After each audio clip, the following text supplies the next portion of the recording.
Hey, welcome back to Mocktails with Marina. I'm your host, Marina, and today we'll be discussing mixology and the foundations of a balanced mocktail. Now, the art and science of mixology is a lot more than just making drinks. It's about creating experiences and crafting intention. So for today's episode, we're going to go all the way through the essence of mixology as well as entering herbalism in mixology. Now, this is just the tippy top surface of this massive topic, but I do want to give you guys some context and understanding because there's going to be a lot of words that I'm going to introduce you to in this episode so that you understand moving forward what I mean by certain energetics of herbals and, how to create a balance of flavors if I'm describing things with the words like umami or bitter, for example. So let's begin by talking about the balance of flavors before going into herbalism, though. So there are 5 main flavors. There's sweet, sour, bitter, salty, and umami. Sweet is, we all know and love sweet, right? Sweetness in a drink can counterbalance bitterness and acidity. It's often achieved with syrups, sugars, or natural sweeteners like honey or agave. Agave is one of my favorites. The key is to add enough to balance other flavors without overwhelming the drink. Now, the next flavor category is sour. Sourness adds a fresh, bright note to mocktails and is usually derived from citrus fruits like lemons, limes, oranges, even grapefruit. The amount of sourness can enliven a drink, cutting through the sweetness, and it provides a very refreshing sharpness. The third balance of flavor comes to bitter. Bitterness, often overlooked in mocktails, adds depth and complexity. This can come from herbal infusions, certain types of tea, or non-alcoholic bitters. Bitter flavors should be used judiciously to avoid overpowering the drink. Now, keep in mind context here, I'm just talking about flavors. We're going to go into benefits of certain ingredients that are in these flavors as we talk through herbalism. But it's interesting that I feel like bitter is, of the 5 categories, one that is never utilized in mocktails, but needs to be if we want to, enliven and really add this extra air of sophistication to these mocktails. The next flavor category is salty. While not always a prominent flavor in mocktails, salt can enhance other flavors and add a unique dimension. A small pinch can heighten the overall sensory experience of the drink, but it can also provide a nice little fun side experience if it's, for example, on the side of your cup and you want to lick it off in order to add to the flavor of the next sip of the drink. The final category of flavor is umami. Umami is known as the savory taste. This is less common in mocktails at this point in time, but it can absolutely add a rich and satisfying depth. Ingredients can include tomato juice, fermented products, or certain seaweeds. And a note here about the fermented products is that, again, this is going to come down to the definition of someone's sobriety. For some people, kombucha is cool. For others, it's not.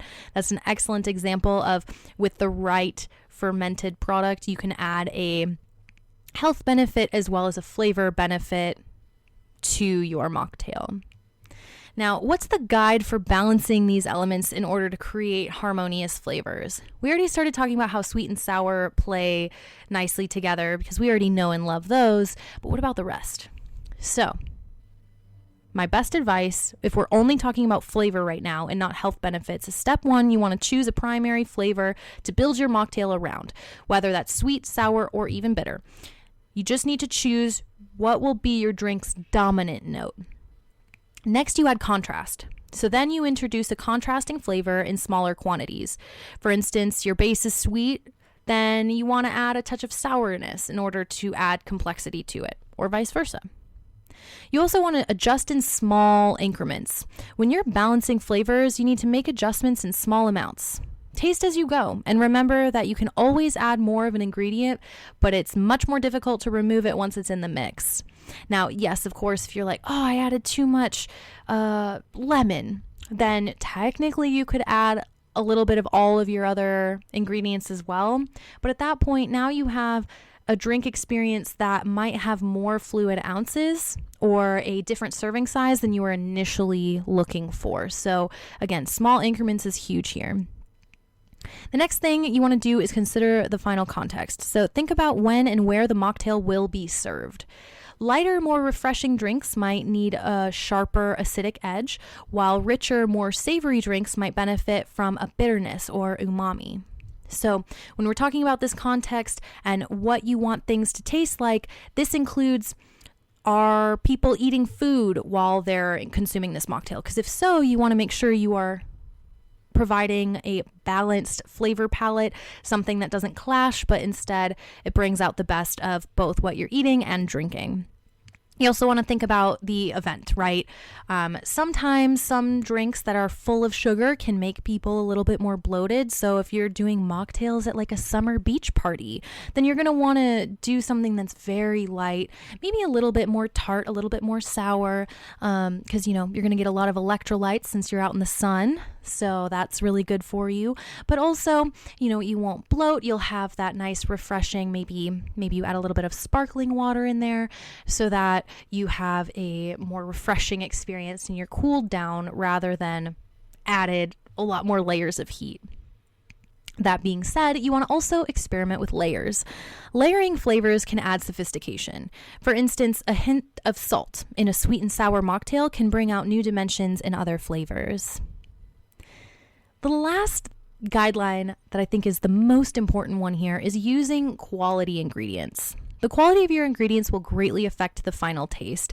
Fresh, high-quality components will yield a better balanced and more flavorful mocktail.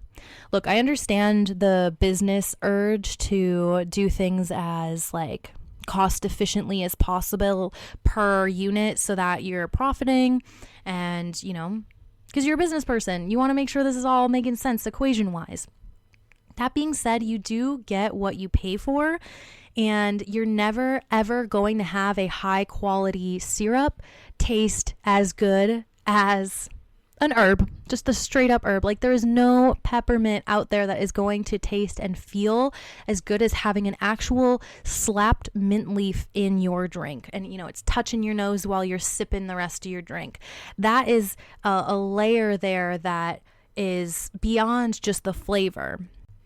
Now, an optional enhancement to add to this drink profile would be adding more herbs and spices. So I mentioned the mint as an example of using a quality ingredient, but what if we just want to double down on the usefulness, effectiveness, or just flavor profile of a drink? This is where herbs and spices really come into play. Everything we just discussed comes from the standard mixology train of thought, but everything in this episode moving forward is going to talk from a kind of a different perspective. What if a balanced drink wasn't just about how it tastes or makes your mouth feel? What if it's about balancing your life? This is herbalism. Herbalism is the study and use of the medicinal and therapeutic property of plants. Now, here's a little bit of a historic context behind herbalism for anybody who is unfamiliar. The history of herbalism is rich and diverse. It stretches back thousands of years. It spans a variety of cultures worldwide. Its relevance in contemporary mixology is a fascinating aspect of how ancient practices can influence modern-day trends. Early civilizations like the Egyptians, Chinese, and Greeks all used herbs for medicinal purposes, incorporating them into their daily lives for both health and flavor. These ancient herbalists were adept at recognizing the effects of different plants and herbs on the human body. Another one I like to look at is Ayurveda. So Ayurveda is a traditional Indian system of medicine, and it emphasizes the harmonious relationship between nature and health. Ayurvedic principles suggest that drinking herbal teas and brews is the traditional method that will invite health benefits of herbs into the body. So the use of the whole plant is typically preferred in Ayurveda, whereas, in some other schools of thought, it's a little bit of it, like just the leaves or just the roots. But in Ayurveda, we use the whole thing because it contains all the necessary compounds for proper absorption and assimilation. Moreover, Ayurveda values the taste of herbs as part of the digestion process, indicating the act of tasting starts the beneficial digestive and bodily response. Now, Those of you who have ever tried any sort of Ayurvedic formulas know that these can be very intense and it can be a little bit difficult to get down. This is definitely not, a delicious experience all the time, but it is really good for your body. So there's a lot to learn from Ayurveda from that aspect. Now let's take a look at the Middle Ages and the Renaissance. Little bit different, but herbalism was flourishing in Europe too. Monasteries played a significant role in preserving herbal knowledge, and they cultivated medicinal gardens. They used herbs for both healing and culinary purposes. Funny side note, I remember learning back in the day where a lot of people in the Renaissance period only used herbs and spices if they were of a lower class. It was considered that if your food was so delicious and so nutritious, it shouldn't rely on any herbs or spices to make it taste better or be better for your health. So interestingly enough, it was a very grassroots effort here. Obviously, as time goes on, we get to see that, of course, it's great to have delicious food that doesn't require herbs and spices to get the job done. But when we add those herbs and spices very thoughtfully and intentionally, then we can just amplify the effects and the joy in consuming that food, for example. Another area of history that we can look at when understanding, herbalism's roots is the colonial and indigenous influences that happen all over the world in a lot of different varieties. But in one particular context, you can look at, for example, the exploration of the New World. This introduced Europeans to rich herbal traditions of the indigenous peoples. This exchange expanded the European pharmacopoeia and influenced general herbal practices everywhere. So every continent has their own special species of herb, right? And in order to create that balance for you, it's all going to depend on a variety of factors that we're going to move forward with. And I feel like the stories that we learn from the colonial and indigenous influences coming together, while a lot of these can be incredibly tragic, of course, and we want to, pay ode to the pain that went into us learning these things, of course. But when it comes together, we see that mixology works best when you put many ideas together. It's a collaborative effort, and that's what makes it so beautiful. If we move forward into Prohibition era and modern mixology, so you think the Roaring 20s, we saw a huge surge in the use of herbs and spices in beverages during this time, as people sought to mask the taste of the super poorly made illegal alcohol of the time. This period laid the groundwork for modern mixology, where the focus is on flavor and creativity. So I very quickly and quite frankly, quite rudely just stomped over the entire history of herbalism in some very quick categories, but I just wanted to open up your mind to start, because we'll dive deeply into the facets of this as time goes on and the episodes go on.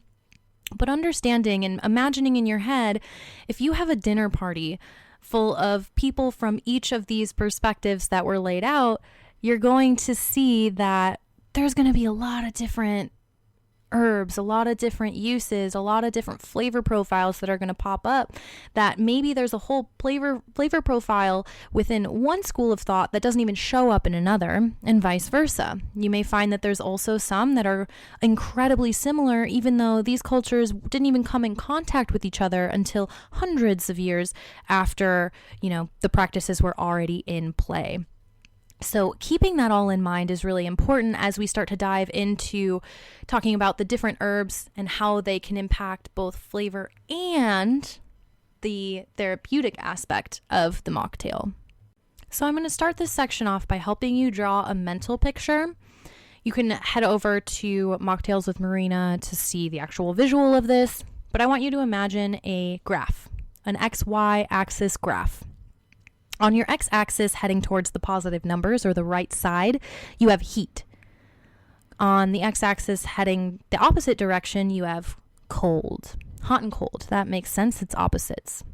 Now, if we look at the y-axis going in the upward direction, we have moist. In the downward direction, we have dry. So if we're going in a clockwise fashion, starting with that x-axis going towards the right, it goes heat, dry, cool, and then moist or wet, whatever word you want to use. I know some people hate the word moist. So now that we've talked about the axes, let's talk about the quadrants themselves. So if you are in that bottom right quadrant that's hot and dry, what element does that remind you of? Probably fire, right? So if we move over to the bottom left quadrant, we have wet. Nope, just kidding. We have cold and we have dry. What does that remind you of? That's earth. We move up to the top left quadrant. That's cold and moist. That's water. So that leaves us in that final quadrant on the top right side. So that's moist but hot. That's air. So now we've got our 4 elements. We've got this kind of understanding. We've got this chart to look at. So now I'm going to start filling in some random details for each of these quadrants. So let's talk about the difference between hot and cold, that x-axis. Imagine sipping a cup of hot ginger tea on a cold day. Or maybe you're enjoying a flowery iced tea on a hot day. These experiences exemplify the contrasting energetics of botanicals. Herbs are classified as either hot or cold based on their effect on the body's energy. So hot herbs possess warming properties that are used to stimulate circulation. They dispel cold and it promotes digestion. So your metabolism is hot, it's fast. On the other hand, cold herbs have cooling properties and are employed to reduce inflammation, clear heat, calm hyperactivity. Understanding these energetics allows practitioners to tailor herbal formulas to the individual's constitution and health condition. Now let's take a look at that y-axis now. So the drying versus moistening. This aspect is a little bit, there's nuance to this one. So the concept of drying versus moistening herbs pertains to their ability to manage moisture within the body. So it's not that like you're imagining that this is like a dripping wet, like mucusy plant, and then you've got like a dry, bush in the desert. It's not that version of dry versus moist. It's specifically how it has its ability to manage moisture within the body. You'd be surprised. In the desert, there's literally drying and moistening plants everywhere around. So you can't rely on an old school definition of energy here. Drying herbs are often employed to eliminate excess dampness, making them valuable in conditions like mucus congestion, for example. By incorporating drying herbs into their regimens, individuals can help restore balance by promoting the proper circulation and elimination of bodily fluids. Now, moistening herbs, on the other hand, possess qualities that nurture and replenish bodily fluids, making them indispensable for individuals with dryness-related concerns. These herbs are prized for their ability to alleviate conditions like dry skin, constipation, and overall internal dryness. Just as a desert is revived by a gentle rain, the body can experience rejuvenation with the aid of moistening herbs. We've all got every element innately within us, and we express different levels of each. For example, you may naturally have a more dry heat composition and could benefit greatly from the regular usage of a cooling and moistening botanical. This means a botanical may work great for you, but may not be as effective for someone with a different energetic constitution. Now let's talk about seasonality. We may not all live in the same climate, but we definitely all experience seasonality to some extent. The external forces of nature also must be taken into consideration. For example, if it's super hot outside, a more warming herb botanical may not help us as well as it would if it were cold outside, right? Like ginger beer, does it hit as hard in the summer as it does in the winter? No, especially not in Arizona or Nevada or anywhere near the hottest parts of the desert. But people with cooler constitutions may still benefit from additional heat. So there's a lot of things to consider here. Example, kava is technically a hot plant. It's a hot, dry plant. It would fall under the fire element. I'm a very cold person. Take that as you will. But I am very cold in a lot of ways, and I need a lot of warmth, a lot of warm herbs to help balance me out. So I actually really enjoy drinking kava in the middle of the desert in the middle of summer. Like if it's a 120-degree day, I'm still drinking kava. But there are some people, if they drink kava in the summer, they literally get sick. Like it's just too much for them. So you really have to consider seasonality and your own unique energetics when you're thinking about what's the best herb or best mocktail for you. And if you're looking at this from a business perspective, that means that you're going to make your menus, your seasonal menus, very different from each other. So how do we harmonize the energies? In holistic health systems, the key lies in harmonizing these energetic qualities. Herbal formulas are meticulously crafted by combining herbs with complementary energetics to create a balanced effect. So, for example, if a person experiences both heat-related symptoms like inflammation and cold-related symptoms like poor digestion, an herbalist might blend cooling and warming herbs to restore harmony. It's important to note that while botanical energetics provide a valuable framework, they're not the sole consideration in herbal medicine. Modern scientific research sheds light on the biochemical properties of herbs, and that helps us understand another layer. But the integration of traditional wisdom and contemporary knowledge allows us to have this more holistic approach to health, well-being, and of course, mocktail creation. So let's take a step back from the 4 quadrants for a moment and collapse it into a more two-dimensional, like you've just got an x-axis. So you've got yin and yang. Side note, I grew up thinking it was yin and yang, but if you're like being real and respecting what it is, it's yang. In holistic health, the ancient philosophy of yin and yang offers profound insights. Yin represents nurturing, cooling, and passive aspects of the energetics, while yang embodies more active, warming, and stimulating qualities. So if you're looking at that line and you want to kind of overlay it to the quadrants that I just mentioned to you, yin would be on that left side. So it would be like earth and water, whereas yang, being on the right side, would be more like air and fire. So yin herbs, this is like chamomile or lavender. These are those cooling ones. They carry calming and nourishing properties. They soothe and restore, and it makes them ideal for addressing things like stress and inflammation. I am very oversimplifying, by the way, but I'm just trying to get the base foundation here for you so that we have some sort of context so you understand what I'm saying as we go deeper.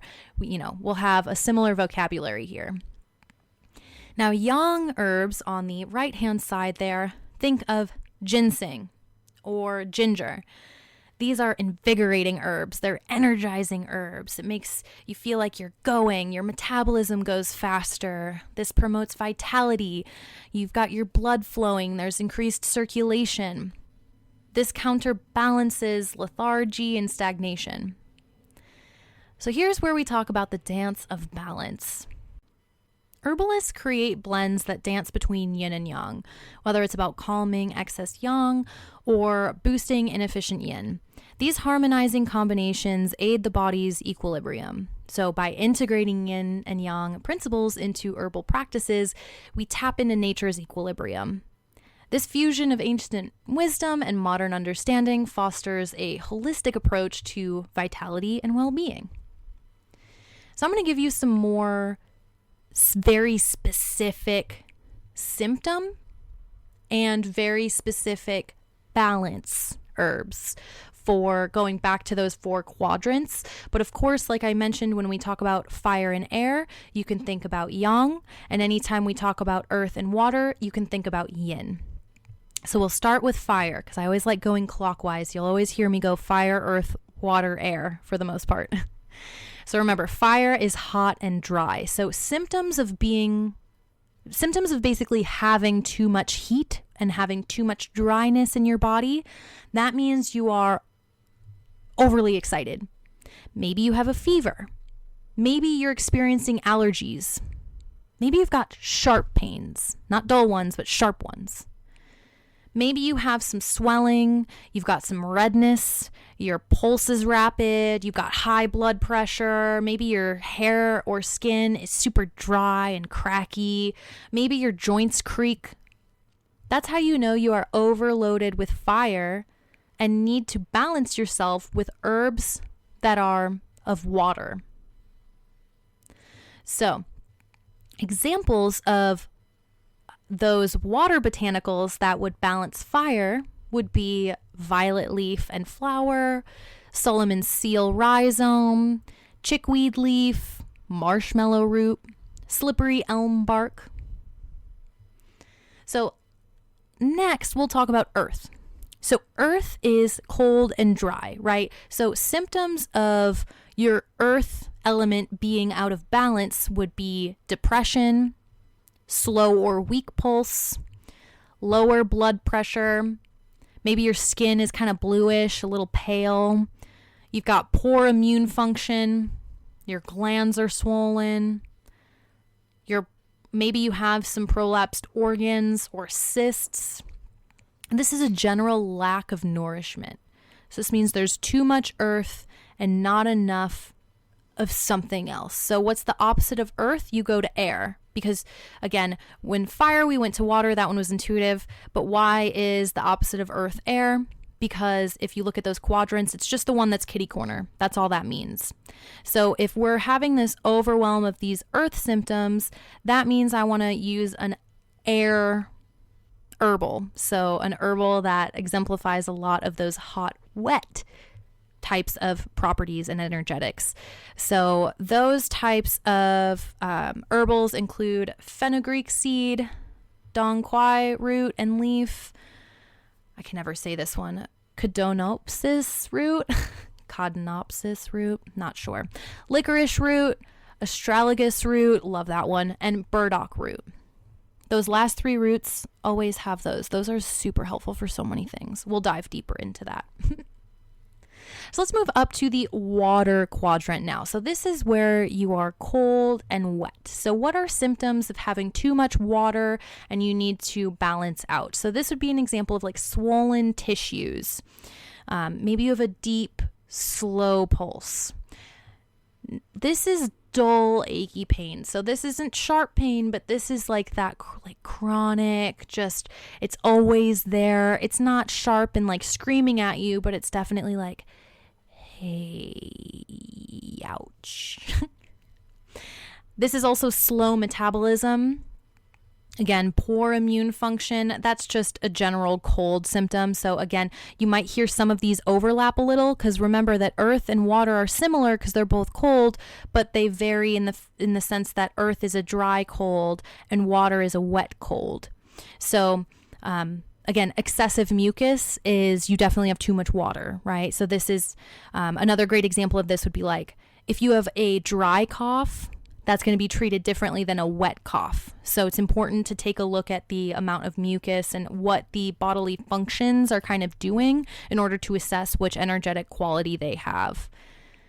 So if you are overloaded with these water symptoms, and again, I would tie depression into here too because that's a cold symptom more than it is like dry or wet. So if you're just feeling low in life in general and you need to like bring some spice to your life, because remember fire is the element of excitement. This is where kava and kratom help a lot of people. They're both fire element botanicals here, but we also have things like ginger root, cardamom seed, garlic bulb, onion bulb, cinnamon bark, coffee. These are our go juices. These are the things that we honestly see a lot more of this, like especially in the United States. There's like we're a very fiery country, so to speak, with the way our culture and society operates. And again, I'm going to have a whole episode on this, but because we're a very fiery nation, we have a lot of fiery herbs that are more like, these are the things that everybody knows, all of those things. Like, I don't have to explain to you what cinnamon is or onion or garlic. Sure, cardamom and may not be in everyone's kitchen, and kava and kratom, it might be the first time you're hearing about it. But I will repeat so much information about these things that you're going to be a pro by the end of this podcast as well.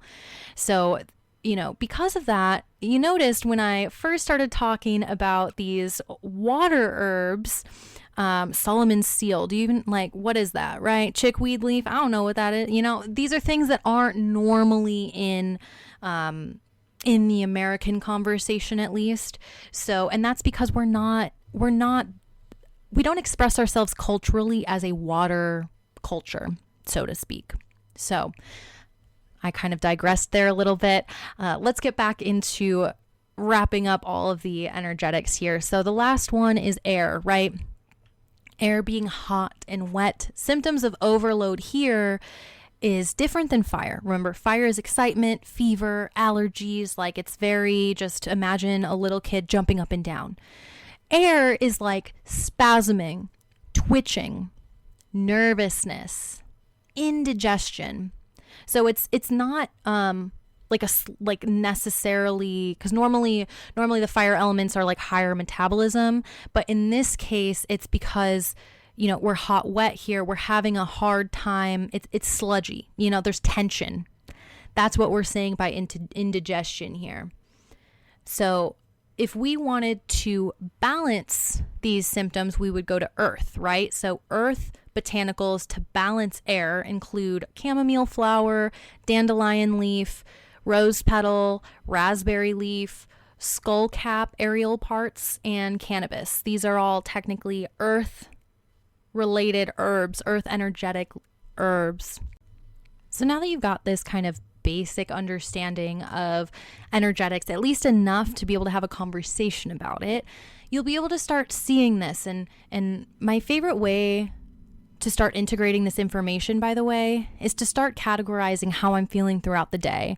Or if I'm starting to feel off and I have some sort of symptom, I try to ask myself, what energetic quality does this fall under?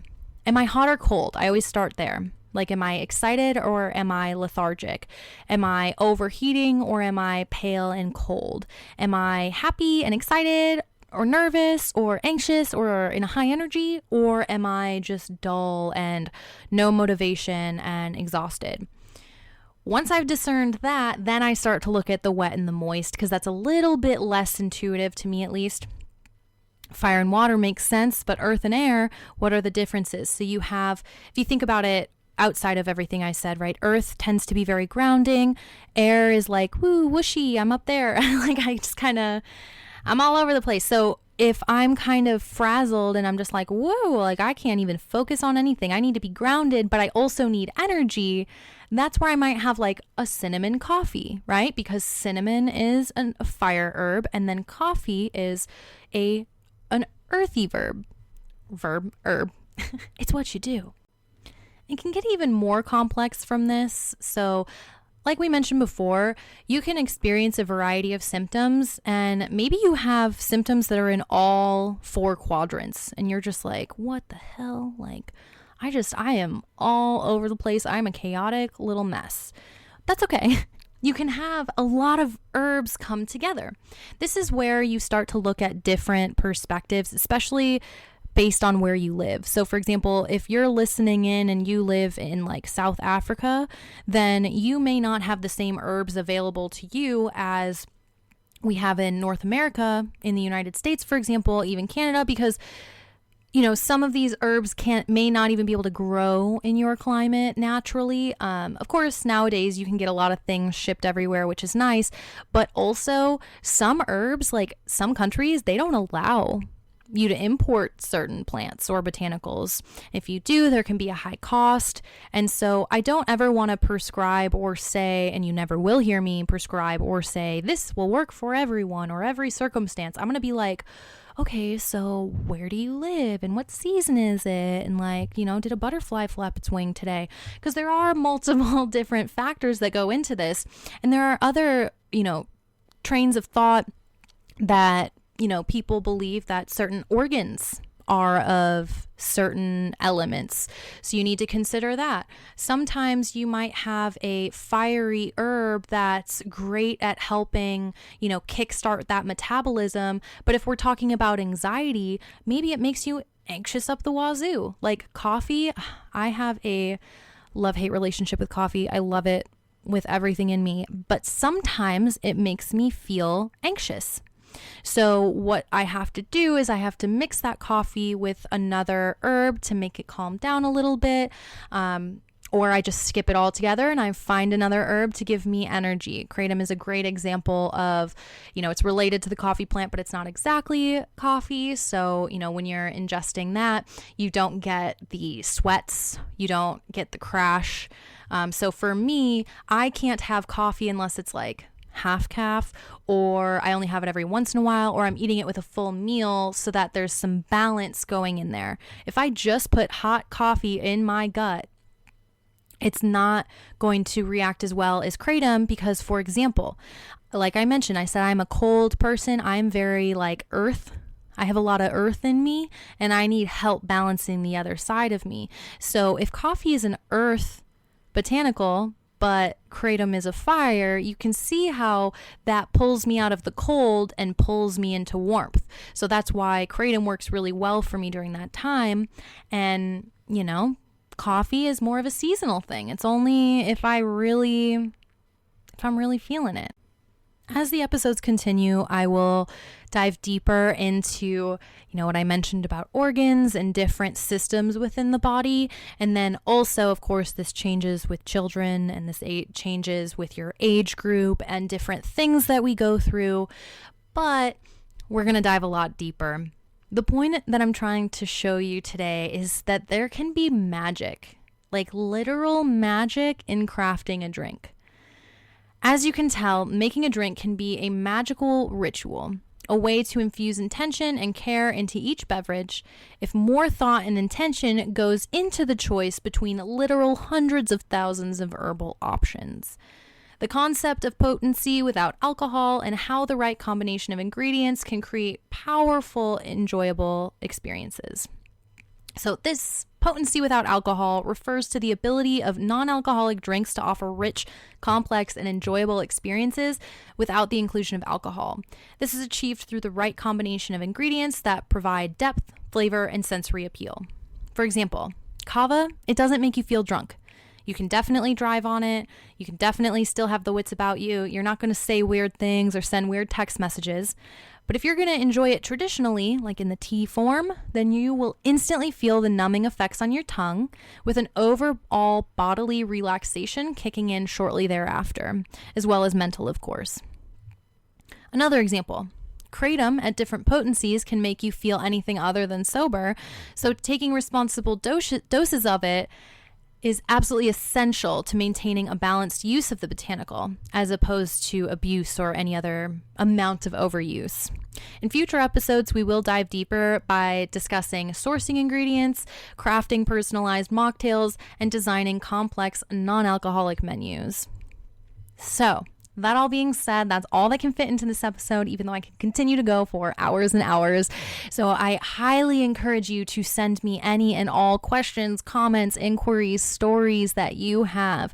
Share your zero proof lifestyle stories and all the above with me on Instagram. So head over to Mocktails with Marina, find the post for episode 3, and leave me a comment. If you want to keep it between us, go ahead and send me an email at hello@marinamars.com, or of course, my DMs are always open. If your business needs my help adjusting to the zero proof market, please feel free to send me an email as well. You are highly encouraged. I can't wait to chat with you about the possibilities you've got. Our next episode will be all about the behind the scenes of bar management, or at the very least, the beginnings of it. There's so much that can go into this category. Of course, if you're listening to this and you're like, I want to hear this specific thing, please let me know right away, because I'm going to record this episode in a few days to allow a little bit of time if anyone has some questions or inquiries. In the meantime, please subscribe, leave a review, and follow us on social media. By us, I mean the Modern Mocktail. My husband and I like to go around and help a lot of people and a lot of businesses when it comes to integrating a lot of these concepts into, whatever it is that they're pursuing. So you can learn more by going to marinamars.com/themodernmocktail. And there you can find a free guide. You can download this, and it is an enlightening 36-page guide that offers a deep dive into the world of zero-proof mixology, providing insights on everything from functional bar design to optimizing workflow and mastering the art of creating bespoke beverage stations. Crafted with expertise and care, this ebook is your go-to resource for elevating your drink-making skills, understanding the nuances of a well-designed bar space, and learning how to foster community through thoughtful beverage service. Whether you're a professional looking to refine your craft or an enthusiast eager to explore the world of non-alcoholic beverages, this guide is a valuable addition to your collection. Download it for free and embark on a journey of flavor, innovation, and sustainable business practices. Thank you so much for listening, and as always, please let me know if you need anything.